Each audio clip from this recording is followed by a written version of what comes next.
All right, my man. State your name. Let them know you're on Nickavelli TV. Yo, my name is Marion Cash. They call me a.k.a. Buddy Boy from Uptown, a.k.a. 40-something from 155. And I'm rocking out with my man Nickavelli TV. All right, that's what's up, man. You a Nick fan, my man? Yeah, I'm a Knick fan, definitely. Talk It's to my me, man. hometown, man. You know, it's been hard, man, because, since the days of Walt Frazier, since the days of Earl Monroe, those was our backcourt gems at that time, man. You know, they kind of spoiled us back in '73 with the chip. And since that time, man, we had guys come through. We had our Bernard Kings. We had Patrick Ewing. We had a lot of like tough people come through. My all-time favorite backcourt was Mark Jackson and Rod Strickland. Yeah, what you liked about their games? Well, I loved every part of their games. They was both penetrators, both from New York City, both tough guards. Both could play the point guard, both could run the show. And the thing that hurt me most was when I seen one of them had to go. Okay. And the person that went was Mark was more of the structured team player coming out of Catholic school at that time. Right. And Rod coming out of Truman High School at that time was more of, I would say, the person that would get the oohs and the ahs. Right. He always had the little leg kick up when he would go for his layups. He always had the very strong inside game where, it's really, and you could ask a lot of NBA centers. It was always hard to block a shot. Okay. So Rod was my guy, man. Yeah? Yeah.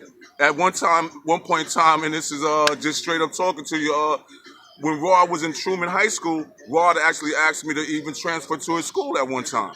Okay. I was a little year younger than him, and what's strange about that, as we went out, as like I told you, Rod was my favorite point guard. Correct. Behind that, I really liked Stephon Marbury. Talk to me about Steph Marbury. Steph was another guard. And like the guards, when it comes to the New York Knicks and good players, a guard like Stephon Marbury and Rod Strickland, they got to live up to so much when you're playing in the Garden.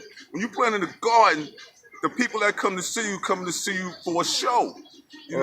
They coming to see something happen. They believe they're gonna see the same thing they seen in the street parks. Right. Because Rod Strickland and Stephon Marbury, they practically own the streets. Okay. When they was playing back in that time. And then to see them come up and play for my home team, the Knicks. Yeah. My favorite team, the Knicks. That was a beautiful thing, right? That was more than beautiful, man. It was packing the guard. Yeah. It was packing the guard. Now tell me about yourself, man. It seems like you got a past history concerning basketball. Yeah, I played a lot of ball. I played with Eldon Campbell, who played, that was my center. He played for the Los Angeles Lakers for about 11 years. He played with Magic Johnson and those guys out there. He used to invite me out there when he was out there playing. Also played with Dale Davis, who played with the Indiana Pacers. That was my power forward at that time. Back then, we was like 27-6. And for the people that could remember back then, when we played in the NCAA tournament, and we was playing in Connecticut, Tate George to the turnaround shot that sent us home when we could have went to the Final Four. Hey, what's your name, brother? So Marion Cash. And this is information. I played with Clemson University. I played the point guard. All right, that's what's up, man. Yeah, that's why I have a fetish for point guards. All right. So being that you got a fetish for point guards, I know you're aware of today's guard, Frank Ntilikina. Say that name again? Frank Ntilikina. Oh, yeah. How you feel about his game? Because it's a lot of... to be honest with you, watching him, I thought is a lot to learn, a lot to get down, packed in. Him is his type of guard I would always like to see, like get the ball up court and get into the paint and get his pull-off shots off, like an old Michael Ray Richardson used to do, right. Because of his size. Like those guys that's point guards that's 6'4", you're not going to be penetrating through everybody like somebody like a Rod Strickland, maybe 6'1", 6'2". Nikita's probably about 6'4", 6'5". So, and I didn't see That's where... about that, 6'5", 6'6". And watching him, and just to give an honest opinion, I didn't see where, like, his handles was where he would be able to just control everything, right. Because as a point guard, like I said, if you look at the point guards the Knicks had, all of them had great handles. Stephon, I go all the way back, man. Tucker, all the point guards had great handles to where, you seen the control of the team. Because you really need basketball handles as a point guard to get through a lot. Do you think somebody like Trey Burke can fulfill those shoes? Absolutely. I think Trey Burke needs a little bit more structure. I think and that's only comes with playing more and experience and a little bit more time. I seen shades of him being either a strong backup point guard or a starting point guard for some team in the NBA. Yeah. Absolutely.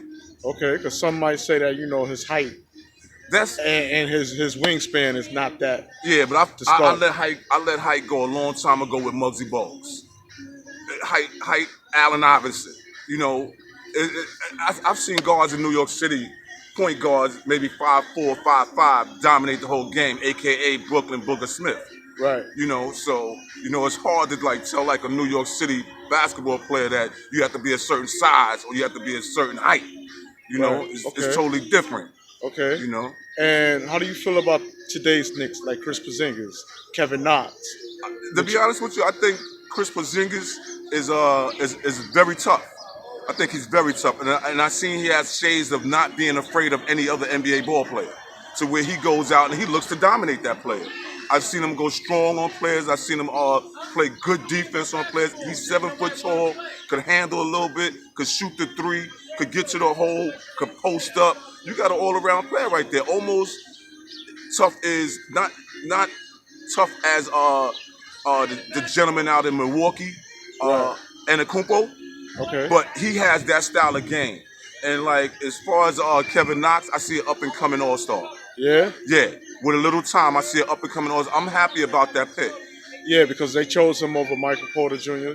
Well, Michael Porter Jr., with the injury, all you doing is playing against the odds with that now, Yeah. So he didn't play a whole year at Missouri except for like in the NCAA matchups.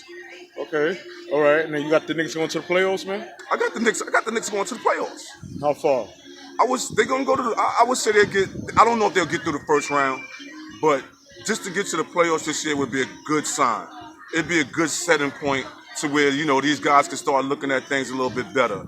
Because like now it's been a down moment on the Knicks. Yeah. It's been a down moment. It's been a lot of shuffling.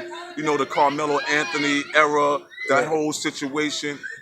People thinking that it didn't work out, but I thought Carmelo gave the Knicks everything he had. All right. Okay. For myself, I believe Carmelo gave the Knicks everything he had.